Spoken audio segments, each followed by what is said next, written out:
woke culture is coming for you via Netflix this weekend. It's all about diversity, and people's heads are exploding because this film is so, Netflix is so woke right now. If you turn on your streaming service, if you turn on Netflix, it's gonna outwoke your TV, and your TV won't even know what to do. I'm John Stark from movieguy.com, and this is my review of Wedding Season. Yeah, so I'm a blind film critic, and this is a diverse as shit film. This film features an Indian cast, an Indian American cast. No, I don't. I did not say Native American. I said Indian American. If you can't figure out what that means, then I don't know. You'll be lost for the rest of the review. But it features an Indian American cast, which, like, mainstream, being sent to an English speaking audience, because that's what they speak. This is not like a heavily bilingual film where they spend half the film and then you end up needing a translation. This isn't even remotely like HBO Max's Father the Bride, where half of it was in Spanish. Nope, they speak English. So this is just kind of like trying to do for Indian culture a little bit what Big Fat Greek Wedding. God, that title was hard to get out.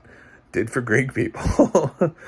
With its own unique twist culturally. And there are almost no white people in this. And I know that's like, some people would be like, where are the white people?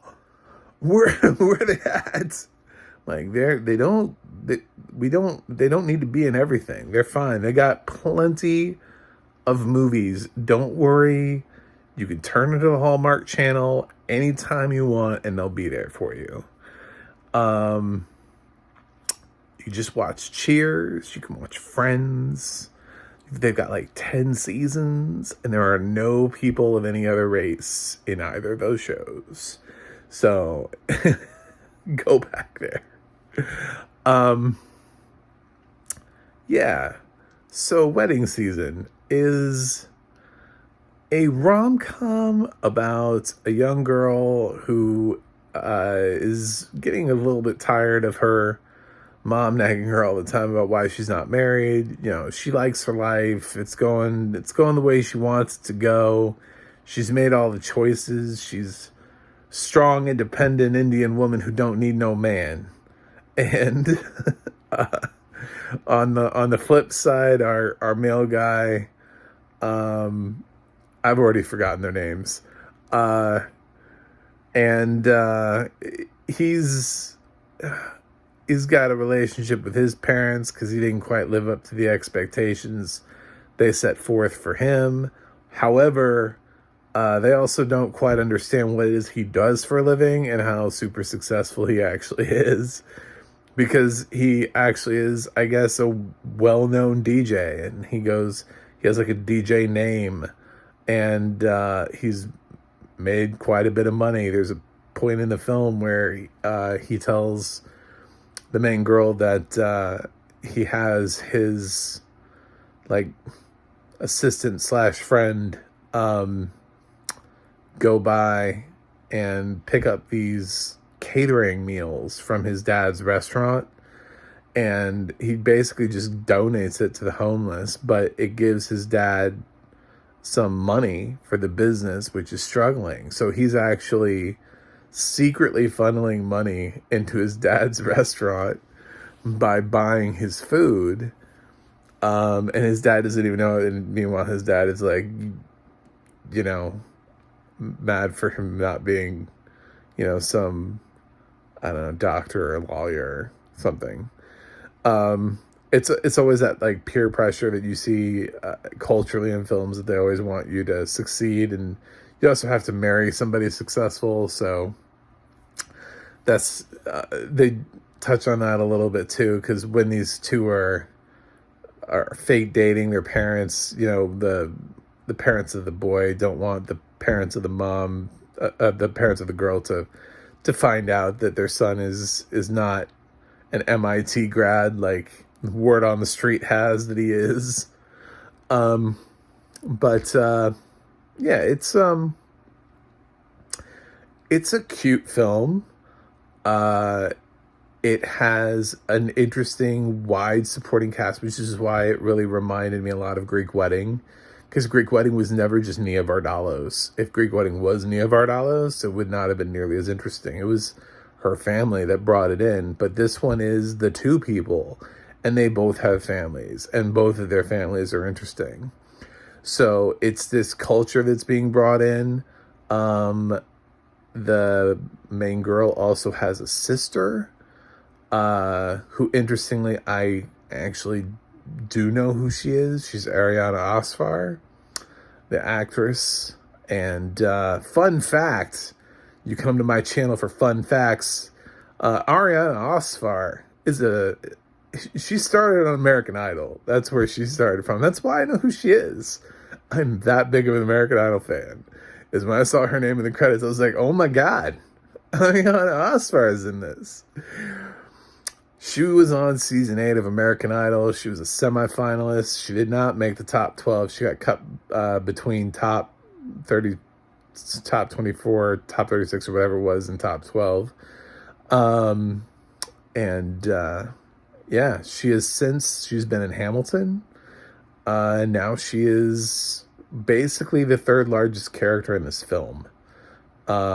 So if you enjoy her performance, go check her music out. You can check out her original American Idol audition on YouTube. Anyway, that's just a nice fun aside about who that is. And her boyfriend, fiance, spouse, future spouse, depending on how far the movie pushes along, is a white guy. And he's like the only main character that's white in the film. And he's trying super hard to be Indian, like to make his culture, like he's trying to learn things. And he's really trying to embrace the culture of the woman that he loves. And he's doing it in exactly the kind of goofy way that you would expect somebody would who's trying to embrace culture like that. It's kind of the same thing that they do. I was thinking about in Marvelous Mrs. Maisel with Midge's brother, his wife that had to convert to Judaism, and how she's always trying really hard to be Jewish, but she's not. But it's kind of like this guy. This guy's trying really hard. He's trying to learn Hindi, and it leads to kind of a nice, sweet moment at the end of all of it. Like the build up and payoff is there. He's not as annoying as you think he may be. He's fine. The cute thing that you're coming here for is the dynamic between the two main characters, which they start off with this, like, we don't like each other, but we're going to pretend we like each other so our parents leave us alone. And of course they learn to like each other because they spend so much time together that they realize that neither one of them is nearly as shitty as they assumed the other person is. And they fall for each other because it's a romantic comedy. I know that's like a spoiler, but if you thought this film wasn't going to go there, you crazy. But the question is, will they get married in time for wedding season? That's the question you need to ask yourself, because this film's called Wedding Season. Does it end with a wedding? Boom. I left you with your cliffhanger. You were like, ooh, what's the twist here? Oh, shit. Now I don't know. That's it. Anyway, this film is not that complicated. It's a nice rom-com with a lot of culture, featuring people you don't normally see featured in film. in an English language film. Normally, these people come over in Bollywood films, and English speaking audiences go, nope. They just don't go watch it. And it's very unfortunate because we never grow and we never learn and we never challenge ourselves to watch anything with people who don't look like us, who don't sound like us, and whose culture is not ours. So I would challenge you to watch this because I thought it was fine. I thought it was fun. I don't know that it's an instant classic, but for something that was just kind of on Netflix, yeah, sure, yeah, definitely. It was better than I thought it was going to be.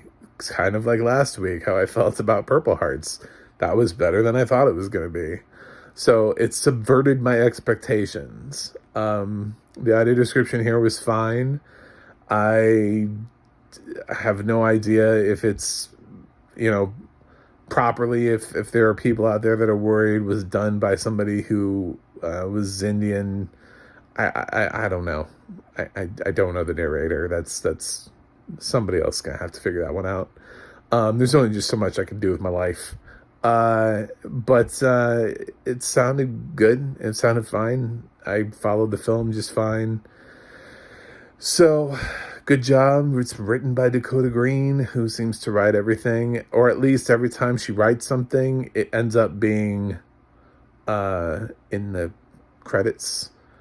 I feel like I've seen Dakota Green as a writer more than literally anyone else. Maybe Liz Gutman are like the top two. I think they're the only two people who write anything. But anyway, this movie's on Netflix. You can catch it. I'm going to give Wedding Season a B. That feels right for me. And hopefully it feels right for you. Hopefully you enjoy it. Yeah, no, it didn't reinvent the wheel. I wasn't going to come to this thing and tell you, oh my God, it's going to be in my top 10 for the year and it should be up for the Oscars. It's like, it's just a rom-com. It's from the director of Failure to Launch.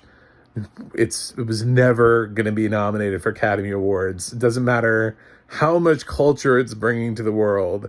This is from the director of Failure to Launch. So just don't even think twice about it. But it can be a delightful thing for you to sit down and watch at home. It's like 90 minutes of your time. Enjoy. Take a load off. Let me know what you think in the comments. Like and subscribe. MacTheMovieGuy.com is my website. And Audio Description Project is a website you can go to. adp.acb.org, where you find out what movies have audio description where they are, and the adna.org will let you know what other things these narrators and writers have been up to. You can check out Dakota Green's massive filmography over there. I'm sure it's insane. That's it for me today. I gotta go review other things to keep you guys happy.